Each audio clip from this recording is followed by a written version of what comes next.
It's time for East Coast Hustle with your host, Reba Magulik. Brought to you by GovTech, your government technology insurance company.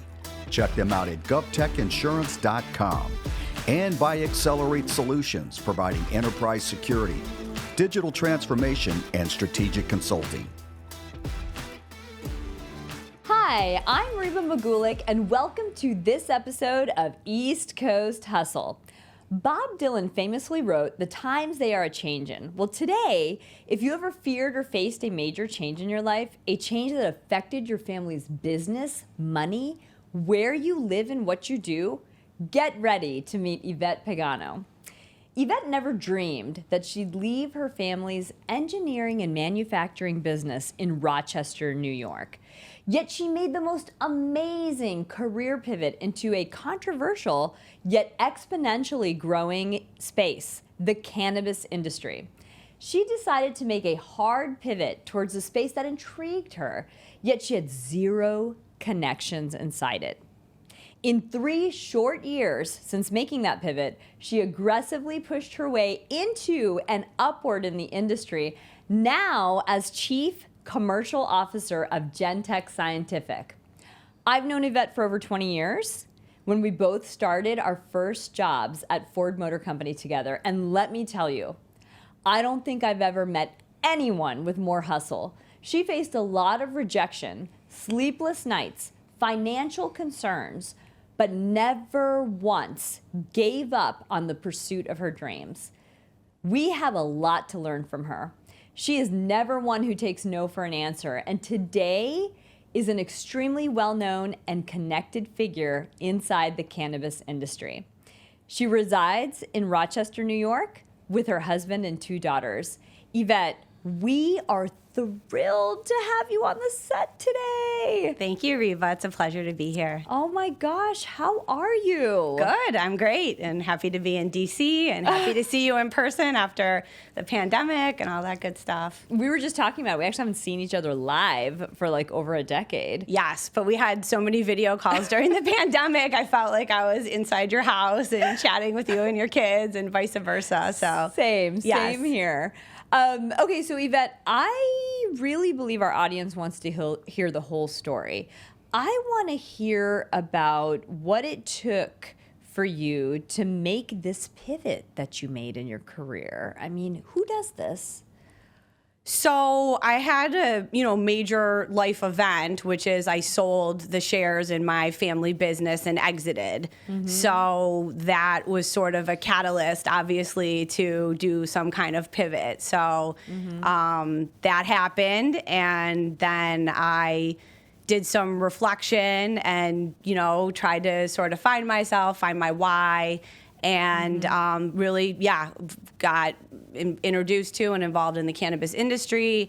Very passionate about the industry as an advocate, trying to stand for normalization, destigmatization, and all that. And really just once I got a little taste, just couldn't get out of it. I was like, this is so exciting and interesting. And so I just had to be a part of it, and then I made kind of that my why, is just somehow, some way being part of this industry, and then made that my focus for getting my next career.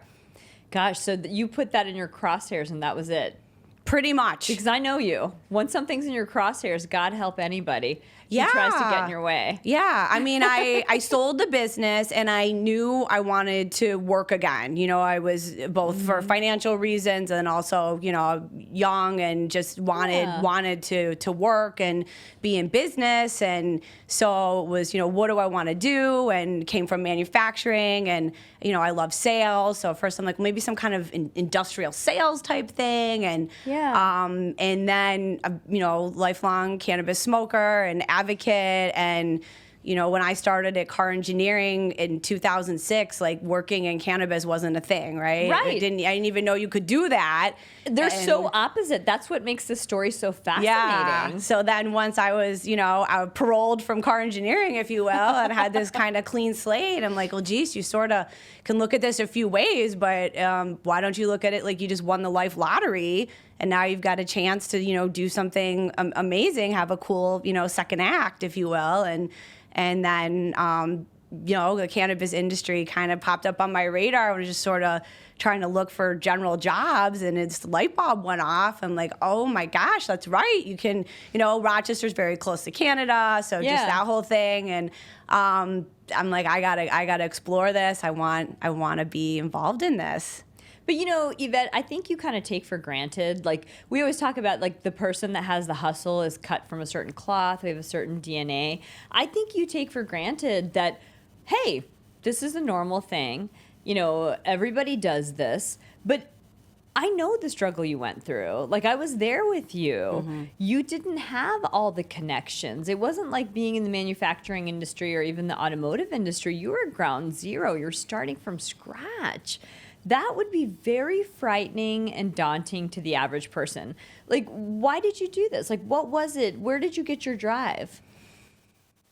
I hate to sound super basic, but I just really, really wanted to be in cannabis. Mm-hmm. And I just felt like it was a once in a lifetime opportunity because it's only going to go legal in the US or in New York State or however you want to look at it once. Mm-hmm. And I feel like just like gay marriage, when that went, there was never a state that's like, okay, we've passed gay marriage, but we changed our mind. No more gay marriage. Like once that genie's out of the bottle, it's out. Yeah. And so for me, I'm like, this is it. It's now or never. There's no other industry. I mean, one could argue psychedelics at this point, but there's not a lot of industries that have these generational, wealth creation events, right? Which I personally believe will be the biggest wealth creating event for our generation, myself. But not only that, but just something, I really believe in. And it was funny because when I first kind of announced to my, network and friends, I want to get in the cannabis industry, people in my inner circle, like people who really knew me, there was like no additional explanation needed. They're like, oh, of course you want to be in cannabis. That makes perfect sense. You're a lifelong smoker, you're an advocate, like that's perfect, but then people who are a couple of degrees removed were like, why cannabis? Because I never had some big cannabis leaf, bumper sticker on my car or anything. So I think for a few people, it was just sort of just not surprised a bit, or just, kind of took them maybe by surprise is the right word. So. What did you say to them? Like these people who were just like, what the heck are you doing? I mean, I didn't get too much like, what the heck are you doing? I am a business person, so, my circle tends to be more, business investor type people, manufacturing people. And so they really were looking at it from like the business or like the money angle. So I didn't get too many people who said, oh, you're gonna damage your personal brand, or you're gonna, I didn't get a lot of that. Most of the conversations I had were curiosity. A lot of people were very curious. Yes. And then I'm starting to try to answer these questions myself, and then I would, go on these, go and meet with people, and then they'd start asking me questions, and I'm like, well, I just researched this, and so I could answer the question intelligently, and then I sort of made myself to be this, authority figure, if you will, by self-education and that kind of a thing. And then, I'd go to a conference, I'd post it on LinkedIn, and then people are like, oh, my cousin's got to grow in New Hampshire. I was wondering if and so then people would start coming to me for advice and opinions. And so, I mean, you've done it. You're very much a subject matter expert, in this arena. And it's interesting because I've watched it. Like I said, I've seen it before my very eyes evolve. The connections that you have in the space, how respected you are. You've been called on speaker in so many venues. I'm just blown away. I think that, what would you say to the person out there, let's say the 20-something or the future hustler out there that's like, I really wish I could make a change, but I'm not brave enough? Then stay where you are. I mean, you gotta try, right? Yeah. So, I mean, I I think it's important, I did do a pretty good self-assessment, right? So I'm like, okay, I sold the business. I got X amount of money for it. I've got that. And then, I'm willing to, take this chance and, not have an income for, I wound up being a couple of years. Wow, that's a big deal. And then, but my in-laws, I'm very close with them. And so I'm like, okay, if it all falls apart and you can't pay your mortgage, you could call your in-laws and they would help you, And so it's like, okay, we own a couple rental properties and so, if it all fell apart, okay, could sell a rental property. And so just kind of knowing in the back of my head, like there is a plan B, there is a plan C, like you never want to go to your in-laws for money, but, I would do it versus losing my house. And, I'm very fortunate I never got in that situation. But I think when you decide to pivot, you're like, you have to keep in mind, what your circumstances are. So maybe you can't quit your day job, maybe you're doing something on nights and weekends, or maybe you're doing your hustle, your passion, and, you're waitressing at night, and so I would say that you can't just throw all caution to the wind because you do have to put some guardrails in place. And then it also depends on your personal situation, if you're 22 and you don't have a lot of debt and, you may be able to live swing it longer or differently, than if you are 30. And it's not to say that you can't do it or you shouldn't do it, but you better be prepared. And, it just is, I think no matter what, because a couple of times I thought I got lucky. Like a couple of times I'm like, all right, I got it, like I got this. It's what I want, like this is going to come through. And, then it didn't. And so when that happens, I guess just be prepared for it to take way longer than you think. Like if someone told me this is going to take like 3 years, I'd be like, oh no. Yeah. You're like, do I even want to do this if I have to wait 3 years? Yeah, to kind of get to where I feel, content with where I've hit. There's always more goals, obviously, but so yeah, be prepared, have a backup plan or another source of income or stability. Yes. And just make sure you don't hustle too hard. Well, no, I think that's really practical advice. It's not pie in the sky. It's very practical advice. And I talk about that all the time, too. Like, people ask me also, they're like, well, how'd you have the guts to start your own business? But it's not so much jumping off a cliff. It's really, depending on your risk tolerance, is taking a calculated risk. Now, in this case, this really stretched you. There were a couple, like you said, sleepless nights, dark days, self-doubt. How'd you get through that? Like, who helped you? What did you tell your family as you were going through this? So, I mean, I want to give like a huge shout out to my husband, Mark, who's an amazing man and really supported me like 100% on my journey and was just there for me. I mean, it was really, for me, it was all about the job, in cannabis. And so he was like, we'll move wherever you want. We'll do whatever you want. What a fabulous spouse. Yeah. That's amazing. Yeah. So he was really like, always believed in me and could bounce things off of and was there for me when I was down and my biggest cheerleader and all that good stuff. So definitely, my husband was great. And I have two little kids, so they're always like rooting for their mommy, but they didn't really know what was going on, like at a lower level. So, but yeah, I mean, my family, my parents, it's like, well, I don't think it's like a secret that I'm a cannabis user, but it's not something I really, talk to them a lot about. Yeah. And I guess I just felt like with them, you're kind of on a need to know basis, So, I'll let you know what I'm up to, but I'll limit. Kind of a don't ask, don't tell. Not that I was really embarrassed, but it was like just after like leaving the family business and kind of having my dad's counsel like every single day for 12 years, I was sort of ready to kind of like make my own mark and not really, be under his shingle. Yeah, or his have shadow. them like, advising me on how to get in the cannabis business. That's not their bailiwick. So yeah. Exactly. Well, I like what you said about, it's interesting. It's not just that, hey, this is something I love, let me go after it. Like, I love rock music, let me become a rock star. You saw this as a pivotal business opportunity. Oh, definitely. So, and I remember you spoke to me and you said that the reaction was curiosity. I felt the same way. I don't know a lot about the industry. Whatever I have learned, it's been from you. But it's a pivotal time in history. The way I heard you describe it is that it's like the gold rush or something, right? Definitely. Like it only happens once. Yep. It might happen twice, but it's not the same as when it happens the first time. Yep. So you wanted to position yourself. Share with us, pretend we know nothing. Okay. What is it about the cannabis industry? Why should people pay attention?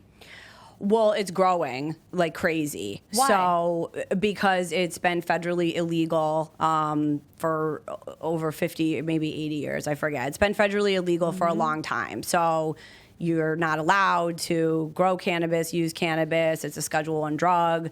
So, I think the biggest thing is there just hasn't been, any opportunities or access. So, now that things are starting to change, there's just this huge upswing, right? So there's, growing cannabis, right? That's a thing. But there's also transporting the cannabis, there's also manufacturing. So are you there's not just the flower that you smoke in a pipe, right? People have brownies and tinctures and, all these different form factors that they can consume. And so then there's the manufacturing aspect, there's agriculture, there's food, there's CBD also comes from the cannabis plant, right? So there's a whole health and wellness, there's lotions, there's just all these, and then, there's advertising, there's the packaging, and, yes. I'm in the science side and science and testing side of cannabis now. So there's just so many ancillary businesses and so many opportunities to make money and be creative. And so I think that there's just like a, moth to a light, right? People are just attracted to this fun and exciting and new business. Yes. And then, yeah. Well, I'll tell you, you really opened my eyes to it. And I always like to quote you because I think it's so cute, like how you state things. But you were like, hey, it's not just a bunch of hippies smoking pot in the back. When you and I actually collaborated and we were looking into what is there an intersection with the government, Yes. with GovCon, which seems like such a crazy question to ask, but I think we were both pleasantly surprised to see that there are so many health and wellness applications to it. Things that people really don't know in the treatment of depression, suicide prevention, PTSD, PTSD, epilepsy. Yeah, exactly. Yup. So Can you tell us more about that? I mean, when it comes to government, and actually, I'm in DC for a psychedelic science conference that's being held here.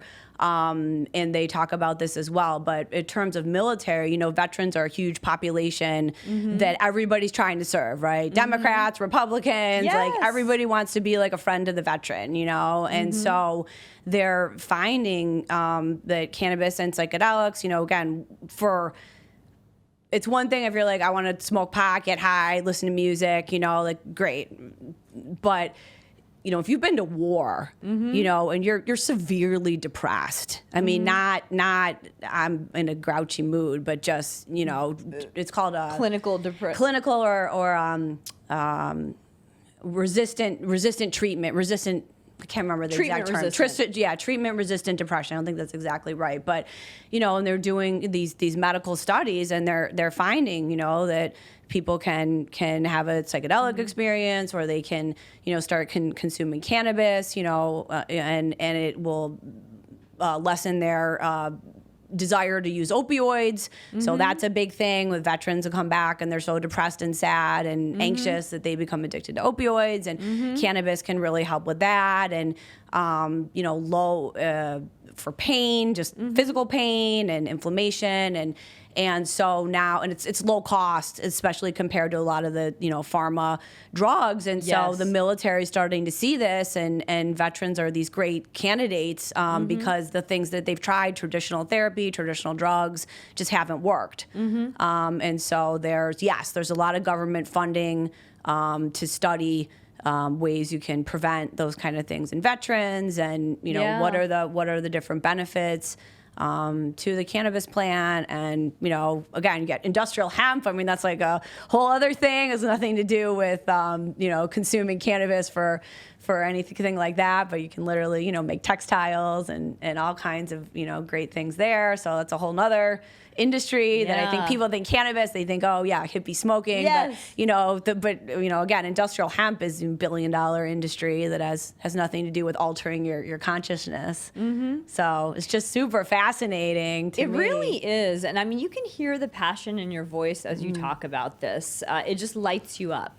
It really does. And I think that's, I mean, in terms of like your audience and, you know, finding your why and getting that hustle and what makes me, it's like, I'm legitimately like extremely interested in cannabis policy, what people think about cannabis, talking about cannabis. And so like, I listen to cannabis investing podcasts. I watch webinars about cannabis. It's very natural for you, right? I read books about cannabis, you know, and so for me, it's not fake, you know, and it was harder.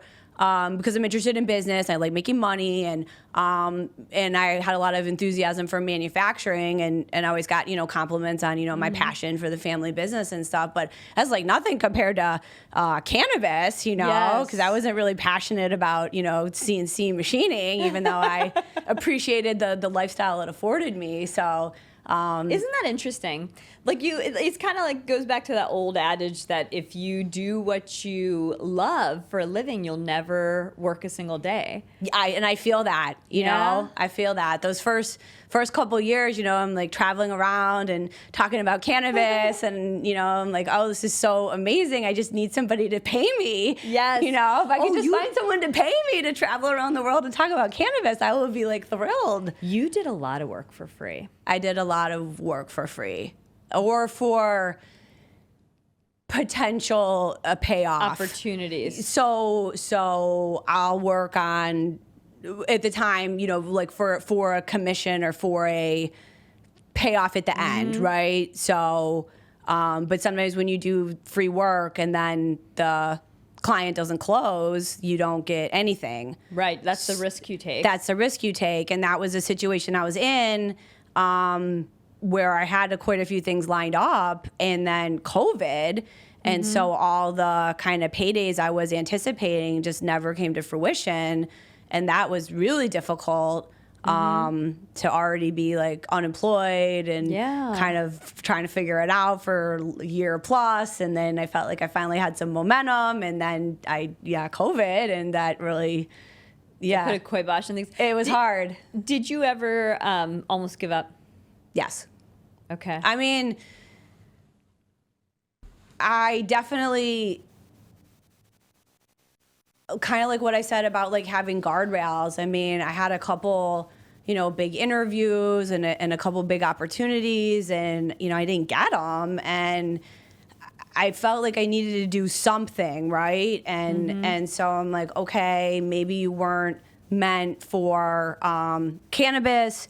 Maybe you should just be an investor and an advocate and care about cannabis, but maybe you need to get a job in manufacturing. You need to get some kind of job, you know? And so then I would apply for, you know, manufacturing positions, and then I can't say this for certain, but then I felt like I sort of was a victim of being in cannabis, right? So I have the like premium LinkedIn, so I can kind of see who's like looking at my profile, and so, you know, I'd apply at you know, traditional manufacturing, you know, Fortune 500 whatever company, right? And I would, you know, notice the recruiter like looking, you know, at my LinkedIn, and then I wouldn't get follow-up calls. Aww. And I would assume it was due to the cannabis on the LinkedIn, right? And so I even had like 2 resumes, you know, it's like cannabis industry resume and then like not cannabis industry resume. But then it was weird to explain that like gap. It's like, what have you been doing? And I didn't want to put like cannabis. And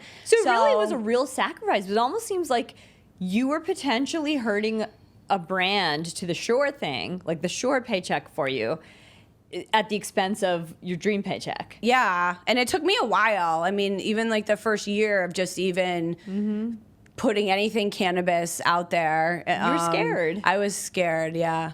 Yeah. But but not to the, well, obviously did it, so. Yeah, not to the point where it paralyzed you. And Yvette, that's the thing. Like I said, you're probably not even aware of it just because it's you. But I truly mean it when I say, like, I've never met anybody with more hustle. I've never. Well, I feel the same way about you. Like, you're one of my inspirations. No, I mean that. Yeah. So I was like, who do you look up to? I'm like, Reba. Oh, yeah. Yvette, that's so kind of So you. you inspire me as well. Oh, thank you. That means a lot. Yeah. But yeah, like I would love to hear your perspective on fear. Because I think the average American, we all know how we feel about fear. How does Yvette Pagano feel about fear? Is it even a thing? Are you even aware of it? I mean, I identify more with feeling nervous. Okay. Like, I feel nervous more than I feel fear. Okay. So, I guess I learned this at Ford, maybe, but it was some businessy phrase, but it's control the controllables. So I guess when it comes to fear or nervousness, I try to keep that in perspective, right? So you can control whether you're on time for the interview. You control whether you make 60 phone calls or 600 phone calls or 6 phone calls. Like, you're in control of that. But, like, whether or not the person answers the phone, that's that you can't do anything about that. Right. So you can be afraid that when they do answer the phone, maybe they won't be nice to you. Maybe they'll tell you no. And so fear of rejection is a huge thing. But you miss all the shots you don't take, right? So I think just being cognizant of, like, can I control this? And if you can't, then you really shouldn't waste your time being afraid, because that's just bad energy. It doesn't serve you well. Yeah, I love how you think, because when I asked you earlier, well, what do you tell somebody who's too afraid to try? You're like, well, just stay where you are. And it's funny, I've heard that before. It's like, yeah. If you don't have what it takes. If you don't believe in yourself, no one else is going to. You got to start within. And then even self-confident people have moments of doubt. But, yeah, you got to think you can do it, or nobody else will. Exactly. Yeah. So, Yvette, I always think back, and it's funny, like, you've said so many little things that have affected my life, like, throughout the years that you're probably not even aware of. You're kind of like my mentor as well. But you and I had a very interesting conversation recently about powerful men in our industry. And we come from different industries. I'm in government contracting, you're in the cannabis industry. But the common thread is that there are those group of powerful men that were on the frontier. They made it. They're in those positions of power. And what you said to me was, you said, Reba, sometimes if you can't beat them, you just have to join them. And I'm curious to hear, can you elaborate on what you mean there? Yeah, and I don't want to cause too much controversy, because I'm definitely a woman in business and support women and everybody else. But I think it's just reality, right? So it's 2022. Things have changed, but have they? I mean, you look at, like, CEOs, like, I'm in YPO, and it's you have to have a certain criteria to get in, right? So 5% of the members are women. That means only 95% are men. Yeah. Jeez. And they want women so bad. Yeah. But they don't qualify. They don't meet the qualifications to join the organization. So, Yikes. And then even you're in GovCon, right? So they're like, oh, we're going to reserve, 20% for women and minorities. It's like, okay, well, then the other 80% has been reserved for the people who always get it, which is white men. Yes. So good for you. But I think that the white men control the majority of the power levels, even today in 2022. So I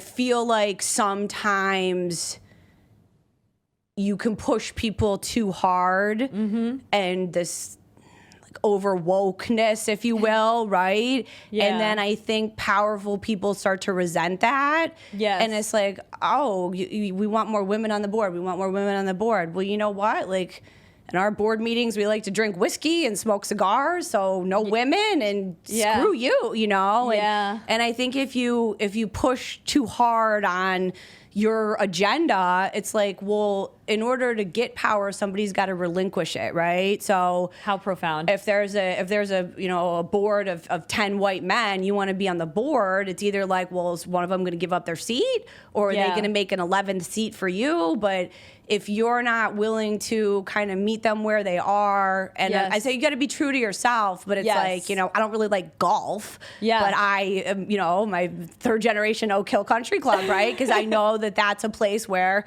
white men like to go to talk about business. And so I think just that comfortability level without, like I said, losing yourself can make it easier for those powerful people to give you a chance at a powerful position. Well, I think that's really profound. And the other thing that you had said, I mean, the key is not to lose yourself.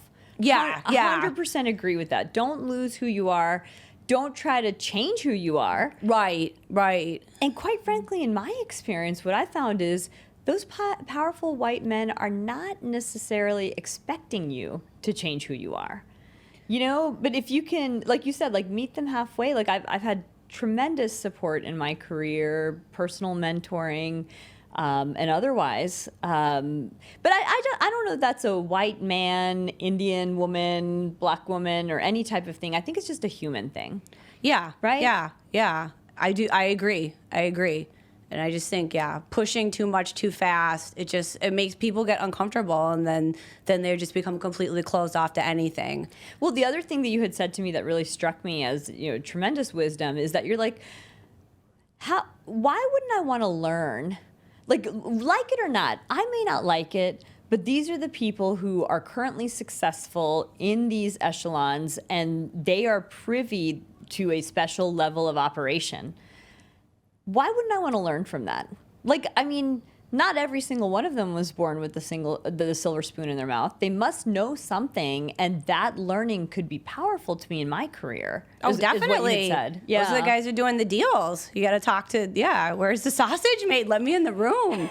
I just want to be at the table when some of this stuff is going down. Again, I'm just so interested, right? I just love it. So, well, what's so great is that and I've seen it firsthand, you've earned the respect. It's not that, and you deserve every bit of that respect. Thank you. Yeah, absolutely. But adding value. Yes. I mean, like I said, having something intelligent to say, and then adding value, whether it's to the conversation or to their business, but just being some type of asset, right? Mm-hmm. Then anyone will talk to you if you're gonna make them smarter, make them richer, make them more interesting, right? So. Exactly, because like in the interactions that I've witnessed, it never feels to me like, oh, Yvette is the woman in this group. Not at all. She's a member of this group. Yeah. Somebody who earned her seat and has something valuable to share that people want to hear.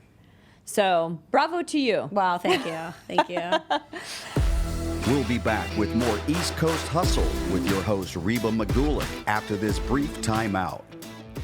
For all of my friends in the government contracting business, I want to tell you about a company I know well, led by one of our guests on East Coast Hustle, Kevin Fitzpatrick at GovTech. Kevin and his team are experts in liability issues that face the GovCon industry.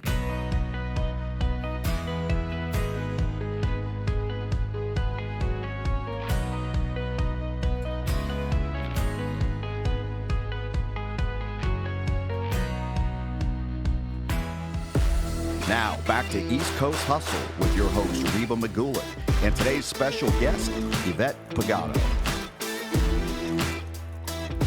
Yvette, did you ever, on the same topic, did you ever have to, can you think of a time in your life where you had to face discrimination? And if so, how did you overcome it? So it's hard to know if I face discrimination by being a cannabis advocate, because no one's ever literally said anything to me. So but the one I reflected on this question, and when I started at Car Engineering, which was our family business, it was like before Twitter got big, but there was like this thing on Craigslist. It was like raves and faves or something. But anyway, some employee wrote this really mean post about me. Oh, no, about you specifically? Yeah. Ouch. Yeah, it was Ouch. bad. So it was That would like, hurt. oh, daddy's little girl comes back with her fancy degree and thinks she know. It was like, it was really. Oh my gosh. It was pretty bad. And so then, of course, like I found out and was upset. And then, you know, I felt like the whole company didn't like me and felt embarrassed. And it was just really crappy. And so then I think it might have been my boyfriend at the time, but Mark, my now husband, we sort of catfished it. So he wrote this like, you know, my son's applying for a job there, you know, can you? And then we thought, oh, if we get an email, we're, you know, check the email, or to being little investigators. But so the person did respond on the forum, so we never knew who it was. But they did respond? They did respond because they thought that, you know, someone was asking about their son, right? It was really Mark. But in the end, they said, oh, I'm one of the ones she let go, but it's a cool place to work. There's cable in the break room or some crap. So the moral of the story is that the person who wrote it was a former employee. But I mean, that really sucked. I mean, I felt hurt. it was I said it was embarrassing. It was shameful, and everybody saw it, and you know, all that. So I think that. I know when I left, you know, car engineering, like some of the comments I got from the employees, you know, were really sincere and kind. And so I know that I was, you know, well liked and respected. And that was, you know, those were early days. And so I think to overcome a discrimination like that, you know, oh, you're the boss's kid. Oh, you don't really deserve to be here. If you're ever anyone is in that situation, is just prove them wrong. You know, so, you know, I got there 20 minutes before everybody else. You know, I showed up on Saturday too with bagels and, you know, and the one thing my dad said is, he said, you know, it's not a popularity contest. He said, you drag work through the door, you bring business over the line, these guys will like you, you know. He's like, you just got to keep dragging business through the door, you know, and growing the company, you know, record growth, record profits. So I earned it. So I think it's just not really telling everyone what you're going to do or seeming like some know-it-all, but actually doing it. But just deliver and be consistent and humble, and you know, people can't help but, I think, respect you once you do that. So. It's so interesting. Like, we talk about so many forms of unfair judgment on this show, and I think that's an interesting one that you pointed out, like the nepotism piece. Like, you're legitimately qualified to be there. You know, you're a badass. You're working hard. Yeah. But you're daddy's little girl, or you're daddy's little boy, or, you know, we've had different things that we've talked about on the show with other guests, like, oh, you were too pretty, or you were, you know. Well, I get that all. Nice. African American or whatever it is, whatever it was that held you back. But you have kind of pointed to something that comes up all the time when I ask this question of guests, and they say that almost the same thing, that make yourself indispensable. Yeah. Like, that's how you reverse discrimination in a lot of cases. Like, prove it, work hard, work really hard. Do you feel that that sticker or that tag on you maybe caused you to work harder than you normally would have? I think in the beginning, I mean, I don't know. I'm a hard worker. Regardless. And I'm very goal orientated, you know? So if it's this proposal's due, you know, Sunday at 3:30, then I'll work as long or as hard as I need to make sure it's done Sunday by 3:30. That's just me. Yeah. But that was one of the things that did give me some confidence when I did, you know, sell back my shares and say, okay, I didn't know I was going to do cannabis yet, but I knew I was going to, you know, do something else. And is that I have, you know, always gotten the top marks on performance reviews and good comments from my peers. And even when I resigned from Ford, you know, the regional manager like almost started crying. He's like, "Really, 2 weeks is all you're giving me," you know?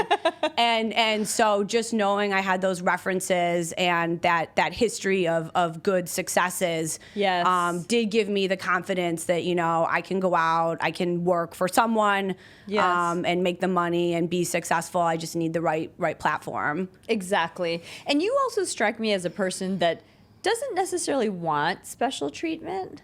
Like, you don't want... Well, I don't mind, like, walking red carpet, or somebody wants to put me on the VIP list. That's totally fine. Anyone watching? Yes, please mark that. Yes. Yvette wants that. Yes, I'm available. I mean, like, in the work setting, seriously, it doesn't seem like you've ever looked for anyone to treat you in a special way or give you special breaks. No. Right? No. Nope. I always just want a shot, right? I just want a chance. I just want to invite to the party, you know? I just want to be there. I love that about you. What can you tell us about success? Like, what have you learned about success, both good and bad? So I have had the privilege of like being around a lot of successful people, you know, through my network and stuff like that. So I think that I think success is kind of what you define it, right? So is success a certain, you know, dollar figure? Is it this certain thing on your resume? You know, I mean, you're a goal-oriented person. I'm a goal-oriented person. Like, what was your bar? So I don't know. I mean, I when I very first decided to get into cannabis, I put a sticky note on my mirror, and it said, "I will have an amazing job in cannabis. I am a total winner." I love it. And it was up there for like 2 years, you know, Yeah. and then I finally took it down and I put it in my journal.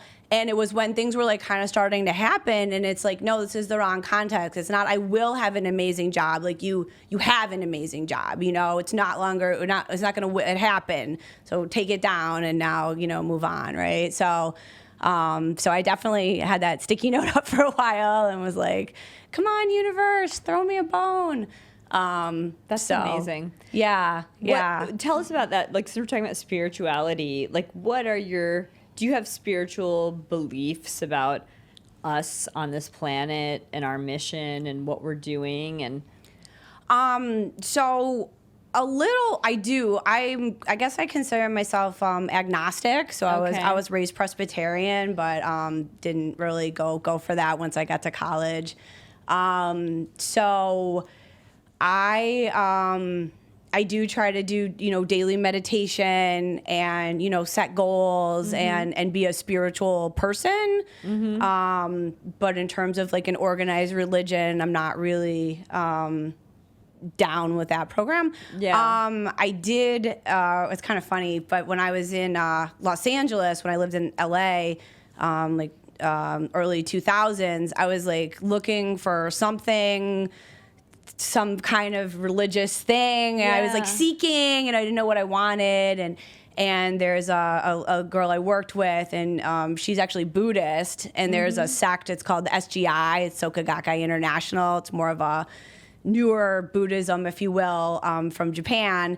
And so she was a member of this, and so she's like, "Oh, I'm having this meeting at my house." I'm like, "Okay," and so when the 3 years I lived in LA, I actually wound up joining SGI and getting into Nichiren Buddhism, and then moved back to Rochester, and they just didn't have like as strong of a community, and so I kind of just sort of fizzled out of it. But then during COVID, I was like, okay, I need something else. And so I actually got out. I kept it under my bed for like 7 years and pulled out the scroll and kind of set up my little altar. And I'm like, okay. And so then I did kind of incorporate that like back into my practice and stuff. And so then I've reached out to the SGI of Buffalo, but everything's all messed up still because COVID. But anyway, so I have sort of re-engaged with that.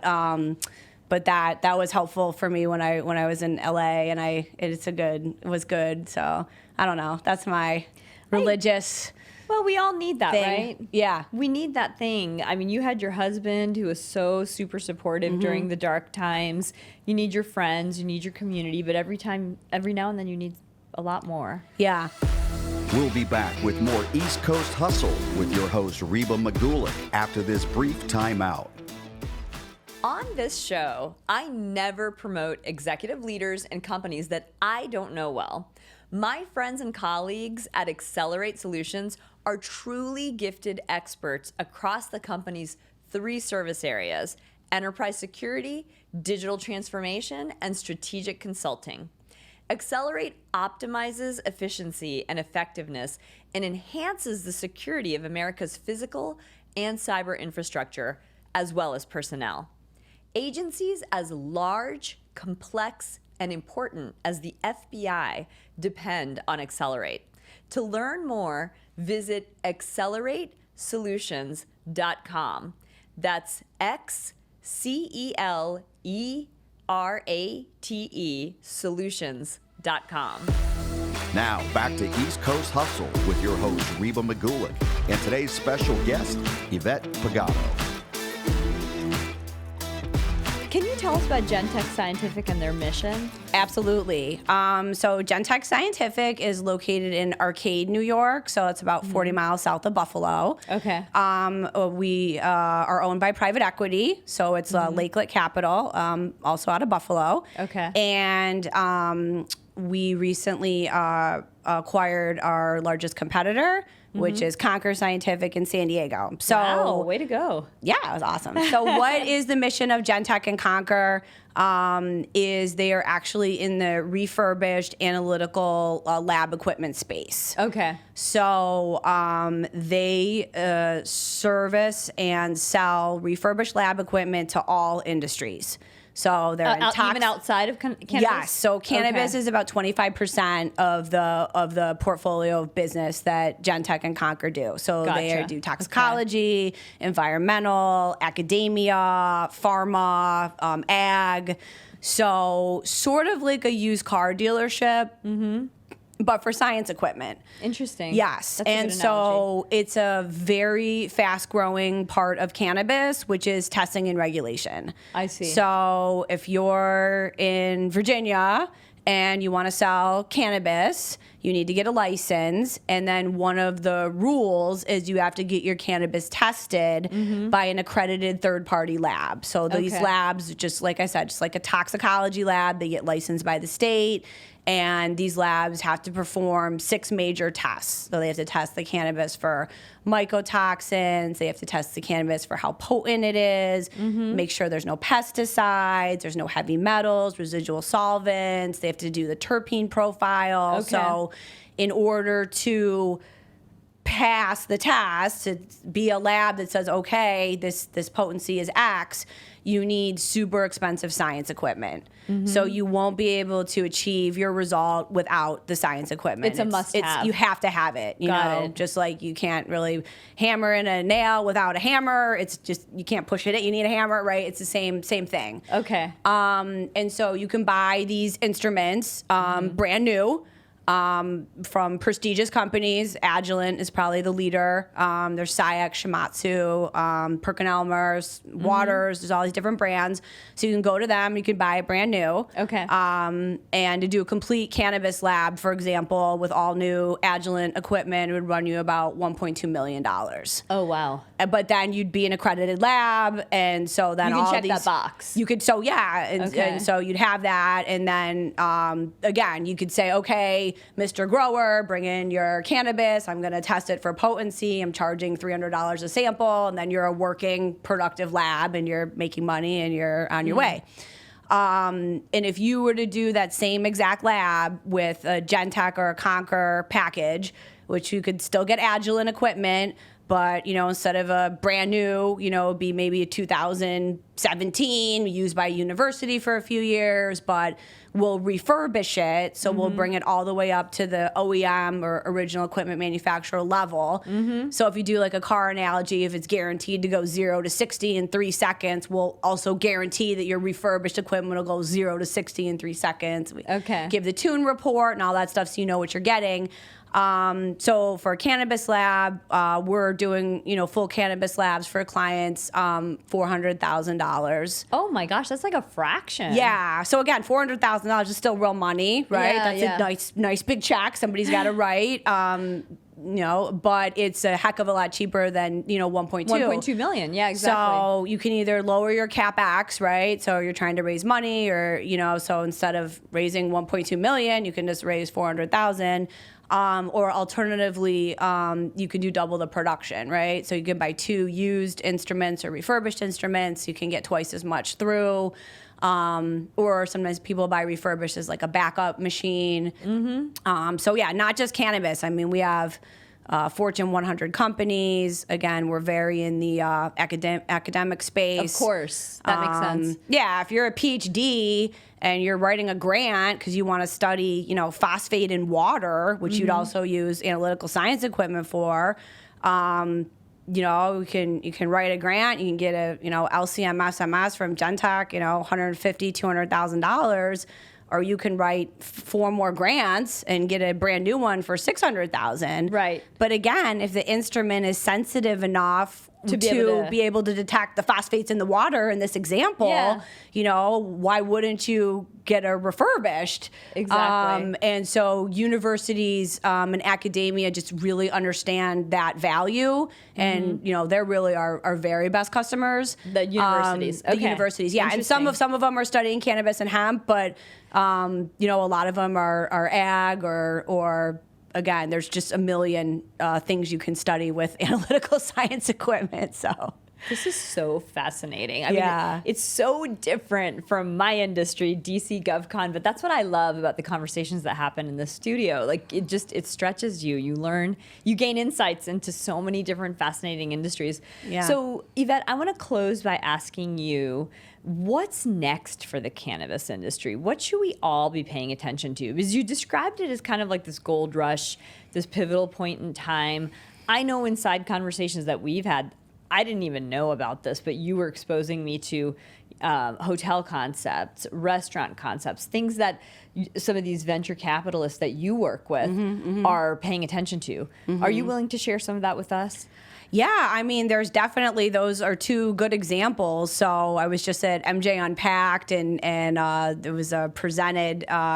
So I don't think I'm breaking any NDAs here, but it's like, I think it's High B&B or something like that. So they literally are coming out. High B&B? Yeah, so it's like these Airbnbs where they're cannabis friendly, So yeah, again, a lot of people like to smoke cannabis, but they certainly don't want to be disrespectful in somebody's home. But, if you're in an adult use state, so there's a market for that, right? Where you can go on these, just run an Airbnb that's like 420 friendly or something like that.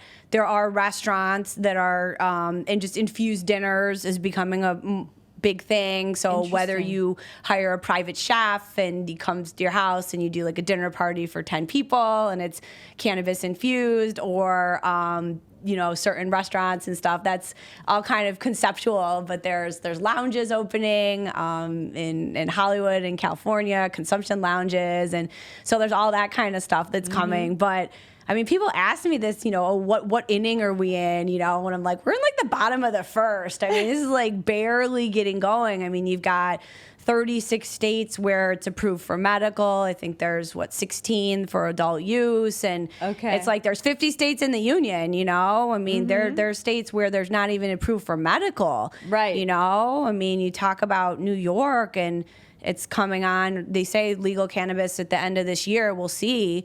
But I mean, it's like a $3 billion just in New York. I mean, Michigan, it's legal for adult use, Michigan, and they're going to do $2 billion this year in Michigan in cannabis, legal cannabis sales in the state of Michigan. Serious? I'm serious. Wow. And so everyone's like all jazzed about New York, and I am too, and I'm a New York resident, and yay, come on, New York, let's do it. But I'm like, Michigan's happening now. Illinois is happening now. Like those states are like full adult use, and they're just printing money. Wow. So it's just exciting times, and it's just like it's barely getting going. And I mean, if I said, okay, Reba, what's your favorite kind of makeup? What's your favorite brand of cereal? Who's your favorite couture designer, right? You could probably name those like pretty easily. And if I'm like, hey, I know you're not a cannabis user, but even if I was like, Reba, name a cannabis brand, any brand, name me a high-end cannabis brand, name me a low-end cannabis brand. Like you can't, I assume, even name a brand. No. So, because it is federally, illegal still, that's the thing. So, I was just at this conference in New York, right? And so now there's these brands in California. So what's going to be the play? Are these brands from California going to come to New York and say, okay, we're this cool California brand and now bias in New York, or is New York going to create their own brands, and it's this New York brand, and how is that even going to work? And then who's going to have the first national brand? And I mean, what's it going to be? And I mean, there's like just so much upside, right? Because they talk about Cannabis 2.0, 3.0, and they say it's brands. I mean, how exciting. Budweiser is a brand, Miller is a brand, Dos Equis is a brand, right? And nobody's like, oh, I know this awesome farm that grows these great hops, and Dos Equis buys them and puts them in their beer, right? Like hops are a commodity, and I feel not that cannabis will be a commodity, because I think there'll always be that craft cannabis, but no one's gonna really care, and that most people don't care, right? They just want to have the fact, whether it's medical or recreational, and there's no pesticides in it, great, like that. Yeah, just good enough. Yeah, right. Just like FDA, right? You eat the banana, you're not like, okay, let me see every little thing that went. You assume it's safe. It's in the grocery store. You eat right.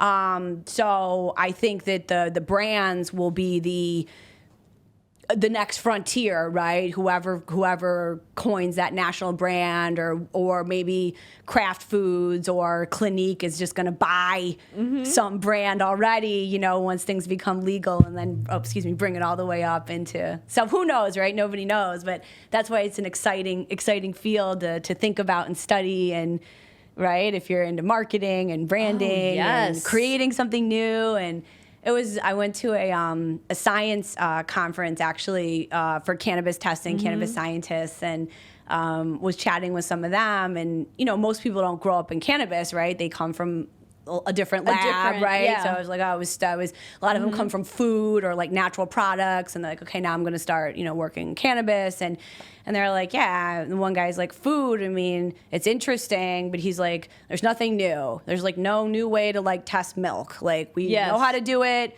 There's no new technology. You can do it a little faster, more efficient, but he's like, it's the same old thing. Yeah. And he's like, cannabis research, cannabis testing. He's like, it's like a new day every day. We're finding new things. We're like, medical uses and different applications. And it's like every day I go and it's like, I don't know what I'm going to find. And so if you're a scientist or, a super curious person, and, you haven't been allowed to research this, for so long, and now all of a sudden the floodgates are opening. You're like a kid in a candy store. I mean, I really got that so vibe excited. from a lot of these scientists at this specific conference, and they're like, I'm in cannabis because it's exciting. Uncharted territory. Yeah. What if you figure out really how to shrink a tumor? There's evidence that, cannabis can shrink a cancer tumor, but like, what if you're the scientist that distills it all the way down to like, no, this molecule like reduces a tumor, like you could cure cancer. I mean, so it's just exciting, I think, for people to have this new opportunity